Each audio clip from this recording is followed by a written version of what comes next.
Did you know that an insurance plan for your smartphone can end up costing you almost a third of the price of a brand new phone? Sounds crazy, right? But it's just one of many ways people waste money every single month without even realizing it. In today's video, we're going to look at some common expenses you're better off avoiding. These are simple ways to save money without having to cut back on your lifestyle. Let's start with the most obvious one: unused subscriptions and memberships. Almost everyone has at least one subscription they no longer use. Whether it's a streaming service, an app, or that gym membership you've forgotten about. The gym is a classic example. At the start of the year, motivation is high, but a few months later, your visits become less frequent while the payments keep going. Here's a quick tip. Regularly review your bank statements to see what you're still paying for but no longer using. Streaming subscriptions are another common trap. You sign up for a free trial to watch one movie, then forget to cancel, and suddenly you're paying for yet another monthly plan. Ask yourself, do you really need 4 or 5 different streaming services at once? Often, it's cheaper to just rent a movie online for a few dollars instead of keeping multiple subscriptions active. You can also check out deal websites, which often list discounts and free trial offers. Next up, playing the lottery. The dream of hitting it big is tempting, but financially, the lottery is one of the worst investments you can make. Only about half of the money collected is ever paid out in winnings. Your chance of hitting the jackpot is roughly 1 in 140 million. You're literally more likely to be struck by lightning. If you see it as pure entertainment, that's one thing. But as an investment strategy, it's basically just burning money. Now let's talk about late fees and interest charges. These are completely avoidable costs that can add up fast. They happen when you forget or delay a payment. Forgetting a bill can mean paying extra interest, sometimes over 8% on the outstanding amount. On a $3,000 invoice, that's an extra $20 a month just for being late. Here are 3 easy ways to avoid this. First, only buy what you can afford. Second, set up automatic payments or use reminders in your banking app. And third, pay bills immediately if you have the funds. Don't procrastinate. Another hidden cost is bank account maintenance fees.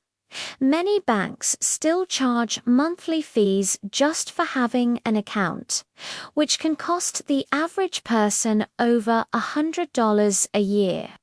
Meanwhile, plenty of free online banks offer the same, if not better, services. Take some time to compare different options, especially with direct or digital banks, and make sure there are no hidden conditions, like a required minimum deposit. If you travel, you've probably run into foreign transaction and ATM fees. These can sneak up on you. There are fees from your own bank, fees from the ATM provider, and fees for currency conversion. Here's the golden rule. When you're abroad, always choose to be charged in the local currency: dollars in the US, francs in Switzerland, and so on.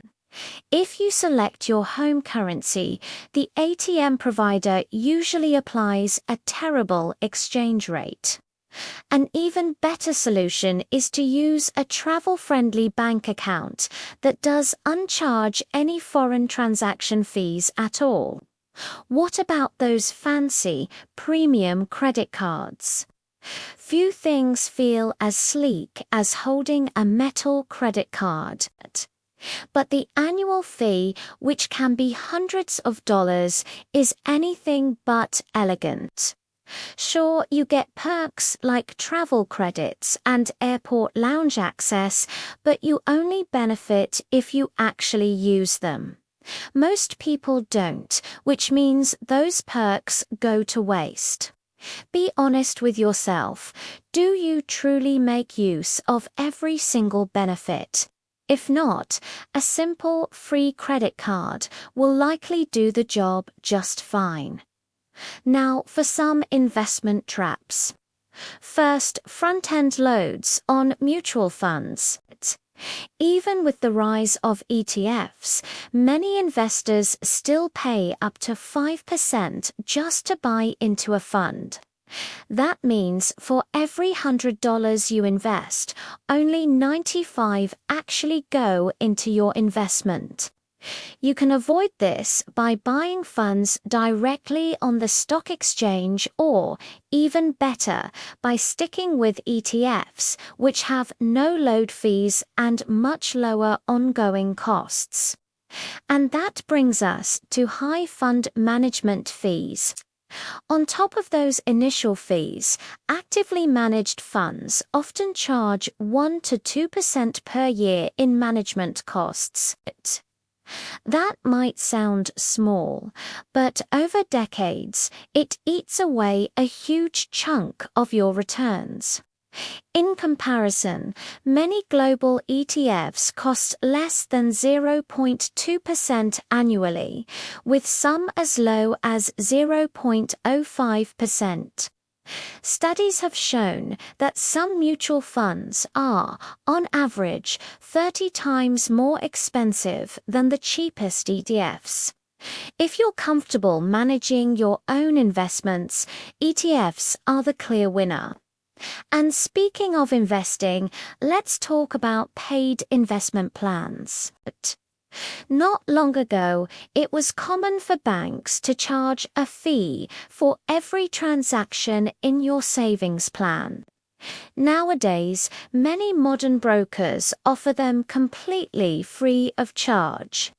If your bank is still charging you fees for regular investing, it's probably time to switch to a new platform. Let's circle back to insurance. Insurance is important, but only for risks that could seriously impact your life, like major property damage or a long-term illness. Smartphone insurance. That's definitely not one of them. An iPhone costs around $950. Insurance for it might be $8 a month, which adds up to $288 over 3 years. While that's less than a new phone, the odds of serious damage are low, and the fine print often means you won't get a full payout anyway. Instead, try putting that $8 a month into a separate savings account. Over time, you'll have your own self-funded repair fund with no paperwork or monthly premiums. Another upsell to avoid is extended warranties. Electronic stores love to sell these extra protection plans. But by law, you already get a 2-year warranty on most new products. These extended plans often cost $100 just to cover a 3rd year. And even then, the compensation is usually for the device's current value, not the new price. In most cases, it's simply not worth it. Next, food waste. It's estimated that we throw away millions of tons of food every year, a massive waste, both financially and environmentally. Here are 3 simple steps to cut this down. First, plan your meals and only buy what you'll actually cook. Second, remember that best before doesn't mean bad after. Use your senses to check the food before tossing it. And third, avoid overbuying perishable items. Large packs only save you money if you actually finish them. Finally, the unused car. Owning a car can easily cost several $100s a month, even when it's just sitting in your driveway. You've got depreciation, insurance, taxes, maintenance, and fuel. If you live in a city or rarely drive, alternatives like car sharing, public transport, or even taking a taxi can be far cheaper. Just like with streaming services or credit cards, it all comes down to what you actually use. Most of these unnecessary costs come from habit or convenience, but taking the time to review your recurring expenses just once a year can easily save you hundreds or even thousands of dollars without any real sacrifice. Cancel those old subscriptions, check your bank fees, and make sure you're only paying for what you truly use. If you found this video helpful, give it a thumbs up and subscribe for more content on investing, saving, and smart money management. Thanks for watching, and I'll see you in the next video.